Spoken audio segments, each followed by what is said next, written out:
Сайн байцгаана уу? Шинэ 7 хоногийн дугаар маань та бүхэндээ хүрэх гэж байна.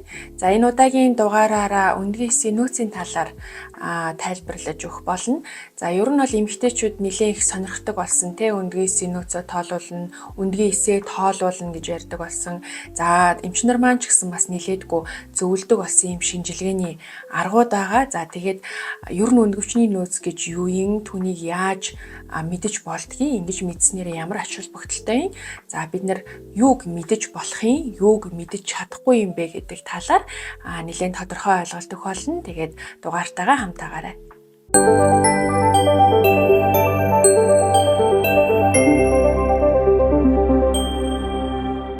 За ер нь бол эмэгтэй хүн ээжээсээ л төрөхдөө яг ийм тодорхой тооны өндгийн эсийн нөөцтэй төрдөг.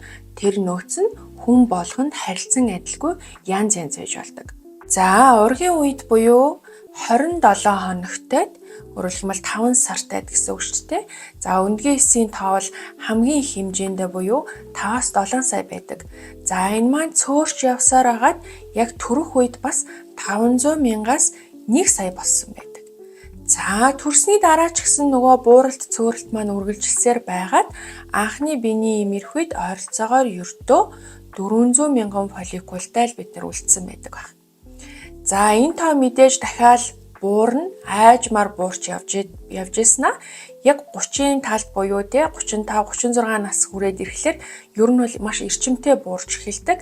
За тэгээд 40 дөхөх үед ердөө 50 мянга орчим ширхэг л биднэрт үлдсэн байдаг. Тэгээ хүмүүс гайхах байх л та тий одоо ийм олон хэдэн 10 мянгаар 100 мянгаар яригадаад байгаа үндгийс яригадаад байгаа. Гэтэл хүн ингээ бий болохын тулд нэг л үндгийс харьцуулагддаг. Тэгээ хүн маань ингээд бас нөхөн үржихүйн хугацааны хувьд бол ийм богинохон штэ тий бусад амьтдыг бас бодвол. Тэгэхээр хангалттай юм биш үү гэж үзээд байдаг. Харамсалтай нь бол бас тийм байж чаддаггүй. Яагаад гэвэл тэр нэг одоо тий өндгийс тухайн сард гадагшилж ирэхийн тулд өндгөвчөнд байгаа нөөцнүүдээс хэдэн мянгаар авахж урагдчихэдэг. Тэгэхээр хүмүүс болохоор нөгөө эер бэлгийсийг хэдэн сая дундаас гарч ирсэн азтай ч гэдэг юм адтай ч гэдэг юм гэж нэрлэдэг байдаг. Бас өндгийс ч гэсэн бас хэдэн мянган 100 мянган фолликул дундаас шалгарч гарч ирээд тэгээ хүн болсон бас л нэг тийм адтай гэж тооцож болохоор ийм зүйл гэсэн. Тэгэхээр ингээд сар болгон хэдэн мянгаараа алддаг учраас энэ нөгөө 50 мянга, энэ 10 мянга гэж яриад байгаа юмнууд ч ингээд цөм ер нь бол буураад явдаг гэсэн үг байна. Тийм учраас өндгөвчний нөөц маань ингээд тодорхой хугацааны дараа дуусдаг юм жамтай. За тэгээд одоо жишээлбэл те өнөөдрийн сард надад үлдсэн тэр өндгөвчний фолликулын тоог тодорхойлохыг л өндгөвчний нөөц тодорхойлно гэж яриад байгаа. За энийг үздэг бол нэлээд олон аргууд байдаг. За гэхдээ хамгийн одоо мэдээлэл сайтай. За тэгээд нэлийн түгээмэл хэрэглэгддэг хоёр аргын тухай жоохон дэлгэрүүлээ тайлбарлаад өгье. За хамгийн хамгийн хялбар арга бол ер нь бол өндгөвчөнд суурин фолликул буюу антрал фолликул гэдэг имийг тоолох арга байдаг. За ер нь бол маш хялбархан. За биений эмний мөчлөгийн эхэнд буюу 3, 4, 5 дахь өдөр нь эхогоор хараад өндгөвчөнд байгаа 2-оос 10 мм хүртэлх хэмжээтэй фолликулуудыг тоолж гаргадаг. За мэдээж тоо олон байх тусмаа нөөц сайн байна гэсэн үг. Тоо цөөрөх тусмаа нөөц бага байна гэсэн үг. Гэхдээ мэдээж настай бас хамааралтай байх нэ. За тэгэхээр угаасаа нас гэдэг бол өндгөвчний нөөцийг заадаг хамгийн том үзүүлэлт. Өөрөөр хэлэх юм бол угаасаа л нас одоо өсөх тусам өндгөвчний нөөц маань дагаад буурч идэг онцлогтой.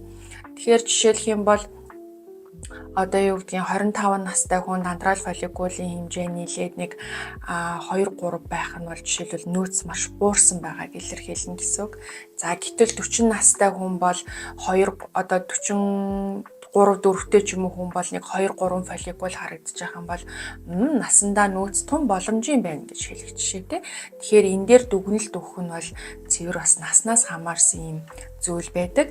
За ерөнхийдөө бол хялбархан боловч бас нэлийн туршлагатай эмчнэр бас тоолох шаардлагатай. Тэгжээж бас үнэн зөв мэдээлэл гардаг ийм арга байгаа.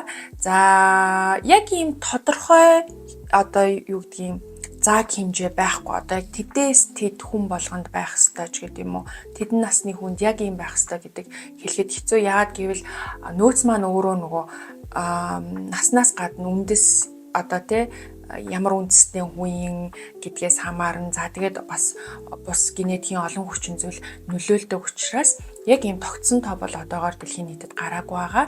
За улс орнууд, за тэр байтугай одоо өршөжүүлэн сулгах төвд өөрсдийн гэсэн ийм лавламж хэмжээнүүдийг баримталдаг. За яг би жишээ болгоод энд нэг хэмжээсийг харуулъя. За гэхдээ энэ нь бол одоо жишээлбэл яг Монгол хүнд ийм байх ёстой гэсэн утгатай бол биш. Тийм учраас туршлагатай хэмж үзэх шаардлагатай гэж хэлээд байгаа. Өөрөөр хэлбэл тэр тоолсон фолликул дээрээ дүгнэлт өгөх чадвартай ийм байх ёстой байдаг байх нэ. Ингүүшний нөөцийг үзэх хоёр дахь арга нь болохоор AMH гэдэг дааврын шинжилгээ байдаг. За үүнийг бол манай эмэгтэйчүүд бас нэлээд сонссон байх. За энэ шинжилгээнүүдийг бас өмнө нь бол цөөхөн лабораториудад авдаг гэсэн одоо бараг бүх лабораторийн шинжилгээг бол хийж байгаа юм шинжилгээ байгаа. За энэ болохоор цуснаас авдаг энэ даавар байгаа. За энэ бол ерөнхийдөө яг өмнөх тэр фолликул тоосонтой тунд өстэй тэр фолликулаас ялгарч байгаа тэр дааврыг нь тодорхойлоод байгаа гэсэн үг. Тэгэхээр өөрөөр хэлэх юм бол яг үүндээ бол энэ хоёр арга маань нэг имийг л хоёр талаас нь ингэж үзээд байна гэсэн үг. За яг уу ер нь бол тоогоор гардаг, тэ хариу нь бол тоогоор гардаг. За мэдээж бас энэ хариу бас дүгнэлт өгөхөд түүхтэй. Яагаад гэвэл лаборатори болгон өөр лавламж хэмжээнүүдийг тавьдаг. Дээрээс нь энэ маань наснаас хамаарат бас өөр байдаг. Тэгэхээр яг бас хэрвээ та шинжилгээ өгсөн бол яг мэргэжлийн эмчид үзүүлж ижил түүн дээр бас нэлээд юм бодиттой дүгнэлт өгөх хэрэгтэй одоо чадамжтай боломжтой байна гэсэн үг байна. За тэгээд 20 гаруй жилийн өмнөөс энэ аргыг бол ер нь хэрэгжилж эхэлсэн. За мэдээж бас одоо хэмжээнүүд бол хоорондоо ялгаатай Аз хүмүүсийн, Европ хүмүүсийн бас ялгаатай ийм үзүүлэлттэй байдаг. За энэ хоёр арга хоёулаа ер нь бол тэнцүүхэн гэж үздэг. Хэрвээ үнэхээр одоо тэ фолликулыг зөв тоолж чадах юм бол зөв үнэлгээ өгч чадах юм бол имиж даавар үтсэнтэй ижилхэн ийм хэмжээний мэдээлэл сайтай арга гэдгийг бол одоо Америкийн нөхөрчгөн холбоо, Европын нөхөрчгөн холбоо энэ төр бол зөвшөөрсөн одоо тэрийг баталсан байх нь. Тэгэхээр аль шаргаар та үзүүлж болно гэсэн үг. За ингээд нөөцөө мэдээд авчлаа тий. За одоо яах вэ? Одоо тэрийг яаж ашиглах ёстой вэ? Ямар шийдвэр гаргахад энэ чухал байдаг вэ гэдэг талаар бас жоохон дэлгэрүүлээд хэлээд өгье. За эмчнэр болохоор нэг юм яриад байгаа. Хүмүүс ч гэсэн бас тэгж ойлгоод байгаа. Нөөц үзүүлэх нь жирэмслэх чадамжийг зааж өгнө гэдэг. Өөрөөр хэлбэл сайн нөөцтэй авах юм бол би жирэмсэлж чадна. Тэ муу нөөц багтаа болох юм бол жирэмсэлж чадахгүй донор энтерч гэдэг юм асуудал яригдаад байгаа. Тэгэхээр өндгийн эсийн чанар тоо хоёр чинь тустай ойлголт байхгүй юу? Бидний үзээд байгаа энэ нөөцийн шинжилгээ бол тоог л ер нь тодорхойлоод байгаа гэсэн үг. Чанар нь бол тустай. Чанарт нөлөөлөх хамгийн том хүчин зүйл бол нас байдаг байна. За одоо жишээлбэл ингэж бодъё те. Залуухан эмэгтэй дөнгөж нэг 25 6 7-тай. За удаан хугацаагаар гадагшаа бас суралцах зорилготой явах гэж байгаа. Гэтэл нөхөрчгөн байдлаа бас мэдмээр байдаг те. Хүүхэд гаргахаа хойшлуулж болох уугүй юу гэдгээ мэдмээр байдаг. За энэ тохиолдолд бол имиж дааврын шинжилгээг өгөх нь бол зүйтэй. За имиж дааврын шинжилгээг өгөөд хэрвээ нөөц нь хангалттай те сайн байх юм бол магадгүй одоо 30-31 хүртлээр жирэмслэлтэй хойшлуулахад бол айхан байхгүй. Энгээс чанар бол муудаж эхлэх байдаг байна. За гэтэл тэр охин маань магадгүй нөөц арай багтаа гарчээ тий. Магадгүй одоо 30-31 хүрэхэд бол бас нөөц нэлээд багассан байхаар байдаг. За гэтэл магадгүй тэр охин маань ирээдүйд бас олон хүүхд төрүүлэх хүсэлтэй байх ч юм уу тий. Тэр тохиолдолд бол жирэмслэлтийг наашлуулах юм уу айл эсвэл үнгийсүүдээ одоо хадгалуулах юм уу гэдгийг шийдэж өгнө гэсэн үг. За гэтэл 40 настай эмэгтэй нөөцийн шинжилгээ өгчөө гэж бодъё. Нөөц хэвийн сайн байна, насандаа байна гэдэг хариу гарсан байна. За ингэсэн чинь нөгөө хүн чинь тайвширч болохгүй. Яагаад гэвэл өндгийн эсийн чанар нь муудсан байгаа байхгүй тоон хэвийн ч гэсэн. Тэгэхээр тэр хүн яг өмнөх тохиолдол шиг 3-4 жилээр жирэмслэлтийг хойшлуулж яагаад ч болохгүй. Өөрөөр хэлбэл 43-44-т өндгийн эсийн тоон хэвийн мөртлөө чанар нь бол үнэхээр муудсан байдаг байна. Харин 40-тэй эмэгтэй нөөц багтай гэж харъя. За ер нь бол угаасаа л настай холбоотойгоор нөөц багасдаг. За тэгээ бид нарт юу хэлж гинэ вэ гэхээр зүгээр жирэмслэх гэж байгаа бол яралтай жирэмслээрээ одоо юу гэдгийг мэрэгжлийн эмчид хандаарай, цаг битгий алдаарай л гэсэн ийм утгыг илэрхийлнэ гэсэн үг. За тэгвэл өндгөвчний нөөцийг үзснээрээ нөгөө цэвэршилтийг бид нэр таамаглах боломжтой юу гэдэг асуудал гарч ирнэ. За ер нь бол одоогийн байдлаар бараг боломжгүй байна. За AI хөгжиж байгаа, судлаачид олон ийм судалгааны загварууд, модельүүд гаргаж үзэж байгаа. Гэхдээ яг тухайн хүний нөөцийг үзээж тухайн хүнд тохирсон одоо хариултыг өгөх бол одоогийн байдлаар боломжгүй байгаа. Тэгэхээр бид нар юу хэлж мэдэх үү гэхлээр окей, нөөц боломжийн байна. Цэвэршилт бол насандаа явагдах бах. Нөөц цөөрсөн байна. Цэвэршилт магадгүй наашилж магадгүй. Энийг л хэлэх боломжтой. Тэрнээс одоо юу гэдэг яг математик тооцоолол хийгээл те сар тэдээр багасаа жилийн дараа тэд болоод тэгээд тэдэн жилийн дараа яг цэвэрших юм байна ч гэдэг юм уу. Тэрийг хэлэх бол ямар ч боломжгүй байдаг. Тэгээ хүмүүс болохоор яадгүй гэхлээр ингээд имиж шинжилгээгээ энэ жил өгөөл, дараа жил өгөөл, дахиад ингээл олон өгөөл те ингээл энэ тэнд лабораториудад хэд хэдэн сарын зайтай өгсөн юм хариунууд бариад ирдэг байна. За харамсалтай нь эм чин тэрийг хараад бол одоо үнэлгээ өгөх боломжгүй байна шүү дээ. Одоо энэ чин тэдэн сар тийм байсан, эдэн сар тийм болсон юм чи нэг иймэрхүү хурдаар багасж байгаа юм байна ч гэдэг юм уу. Тэрийг мэдэх боломжгүй. Нэгдүгээрт, хоёрдугаарт тэрийг тавтан өглөө гэд үндэ ямар ч ашиг байхгүй. Одоо ингээд жилийн өмнө өглөө дараа жил буурна. Угасаал буурна. Тэгэл дараагийн жил дахиад буурна.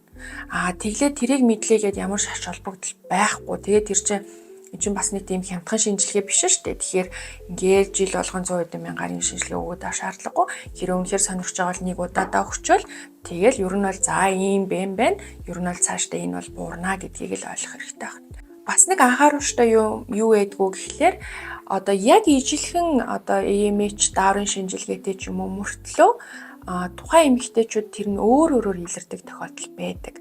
Одоо жишээлбэл хоёулаа л одоо нөөц багтай одоо 0.1-тэй ч юм уу байлаа гэж бодъё те. За гэтэл нэг эмэгтэйд нь бол биений эмний мөчлөг алдагдаагүй, ямар ч зовир байхгүй, хэвэн яваад иж болдог.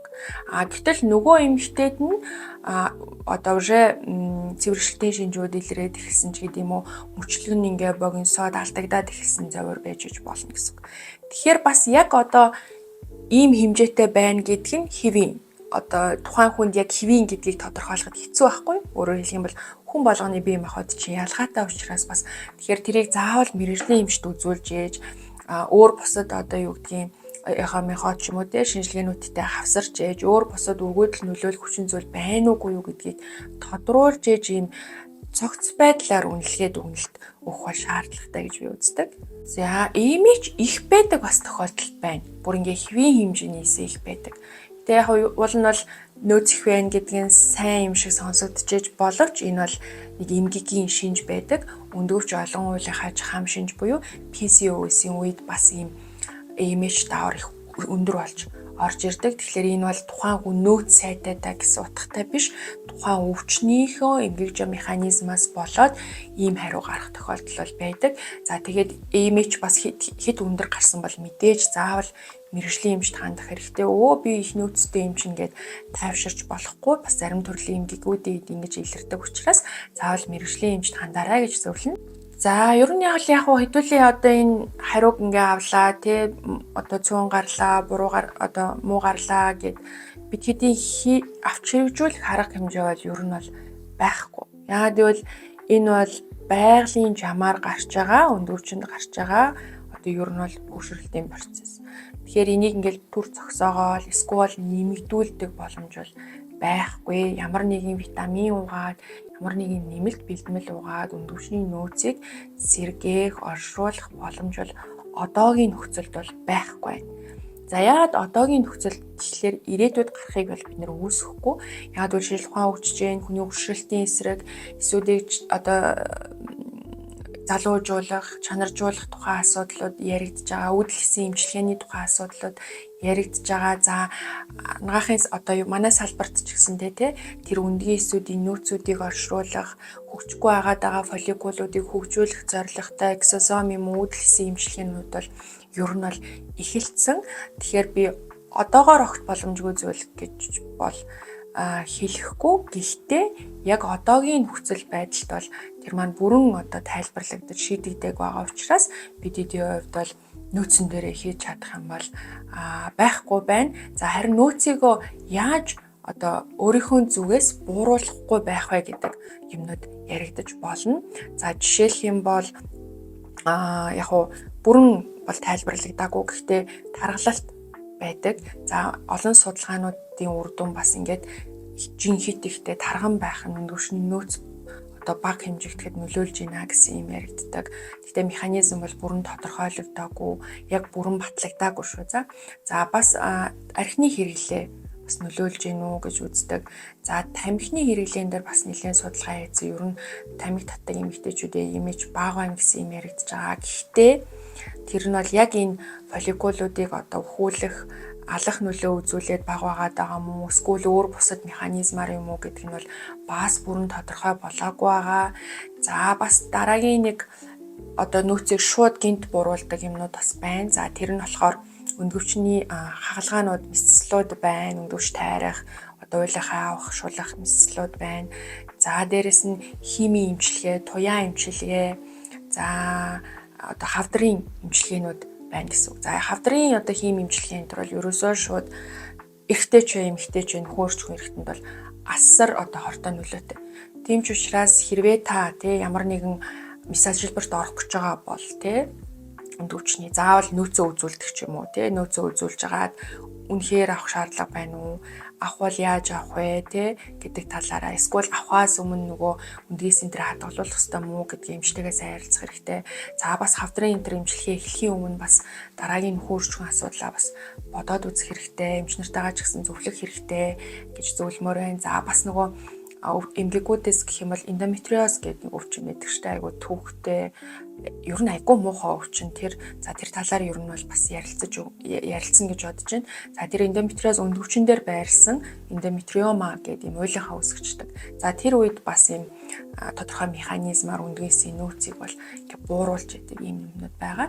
За иймэрхүү зүйлс байхгүй бол угаасаа л насны аяар бол өндгөөс маань буурнаа. Бид нэр яаж чадахгүй ямар нэгэн одоо жирэмснээс хамгаалах юм уугаад фолликулыг хөгжүүлэхгүй ингээд дарангуулна штэ тэр чинь тэлээгээд тэр нөөцнөөс гарч байгаа тэр сар болгон одоо устгагдж байгаа тэр фолликулуудыг бид нар бол аварч чадахгүй харамсалтай. За тэгээ түрүүнд дурдсанчлан имиж дааврын шинжилгээг ер нь бараг эмч болгон одоо жирэмслэгээр төлөвлөж байгаа хүмүүс зөвлөд байгаа. За тэгээд хүмүүс ч гэсэн амар өөрсдөө сонирхож ингэж хийлгүүлж байгаа. За тэгтээ бол одоо юу толгой дараалан хийх бол үнэхээр бол шаардлагагүй. За тэрийг бол ер нь одоо Америкийн нөхөрчгөн холбоо, Европын нөхөрчгөн холбоо ч гэсэн зөвлөж байгаа. Хэрвээ одоо үргүүдэлтэй биш бол зүгээр энгийн жирэмсэлтэйг бол тэрийг үзэх шаардлагагүй. Үзлээгээ таныг одоо ирээдүйн нөхөрчгөн байдлыг бүрэн тодорхойлж өгөх боломжгүй гэж хэлээд байгаа. За үүнтэй холбоотой ч гэсэн 24 оны 7 сард Ишрэ гээд Европын нөхөрчгөн маш том холбоо байдаг. За тэн дээр гарсан нэг мэдээг би бас та хэдэд харуулъя гэж бодсон. За энэ дээр болохоор ер нь гол агуулга нь бол ийм өтөртэй. Ер нь бол одоо сошиал орчноор ч юм уу ингээ гарч байгаа энэ сурталчилгаанд итгээд имиж дааврыг бол ер нь хүн болгон эмэгтэй хүн болгон өгөх юм сонирхолтой болчиход байна. Гэтэл үнэндээ бол одоо тийм заав шаардлагатай зүйл биш ээ. За тийм том судалгаанууд явсан байна л да. Одоо Австрали болон Денмаркийн судлаачдын оролцсон. За энд болохоор одоо нэг хэсэг бүлэг хүмүүс нь бол яг имиж дааврын авчид холбогдлыг сайн тайлбарлаж өгөөд за нөгөөдөлд нь болохоор зүгээр юм сошиал маркетингийн мэдээллийг өгөөд тэгээд имиж даавар одоо үзүүлэх хүсэл байна уу гэдгийг судалж үзсэн. Тэгээд үнэхээр нотлохонд суурилсан зөв мэдээлэл авсан хүмүүс бол заавал үзүүлэх шаардлагагүй юм байна гэдгийг ойлгосон байх жишээтэй. Тэгэхээр бол ер нь заавал энэ шинжилгээг бол өгөх шаардлагагүй. Зөвхөн хэрэгцээтэй хүмүүс нь бол өгч болно. Нэгдүгээрт, хоёрдугаарт үнэхээр одоо өгөөд шинжилгээний хариу авсан бол заавал одоо мэргэжлийн эмчид хандах шаардлагатай гэсэн үг байна. За тэгээд өндгөвчний нөөц ерөнхийдөө яаж тодорхойлдог талаар тодорхой мэдээлэл авсан байхаа гэж найдаж байна. Тэгээд заавал одоо үнэхээр нөөцөө мэдмээр байгаа бол өгч болно. Тэрнээс биш эмэгтэй хүн болгоныг нөхөрчгүй насны хүн болгоныг энэ шинжилгээг заавал өгөх шаардлагагүй гэж бол энэ хувьдаа хэлмээр байна. За тийжээснээс магадгүй баг биний эмийн 3 дахь өдрөө юм уу 4 дахь өдрөө суурин фолликулаа тоолуулчвал арай хямд төсөр адилхан мэдээлэлтэй ийм арга байгаа. За тэгээд хариугаа авсан бол ер нь бол мэрэгжлийн эмчт хандах шаардлагатай. Түрүүн хэлсэнтэй тэр хариу чинь олон юмыг ингээд үзэж шинжилж ээж, таны нөхцөл байдлыг судалж ээж бид нэр тэн дээр суурилж шийдвэр гаргах юм аа. Тэрнээс ганцхан одоо муу байна, нөөц муу байна, чи жирэмсэлж чадахгүй, нөөц сайн байна, чи одоо чадна ч гэдэг юм уу. Тэгэж бол одоо ялгах тийм хэрэгсэл бол биш юм аа. Тийм учраас хэрвээ үнэхээр нөөцтэй санаа зовж байгаа бол үнэхээр тийм шинжилгээний хариу аваад яхаа мэдэхгүй байгаа бол заавал мэрэгжлийн эмчид хандаарай гэж хэлье. За тэгээд манай сувгийн одоо Instagram хаяг руу бас асуух зүйлээ асууж болно. Эмчийн боломжоор хариулаад чиглүүлээ зөвлөд өгөхийг хичээх болно. За тэгээд сувгаа бас subscribe хийгээрэй. Бусдаа түгээж шеэрлээрэй. Хэрэгтэй хүмүүстээ бас хэрэгтэй байх гэж найдаж байна. За дараагийн дугаараар илүү сонирхолтой мэдээлэлтэй уулзъя. Баяр таа.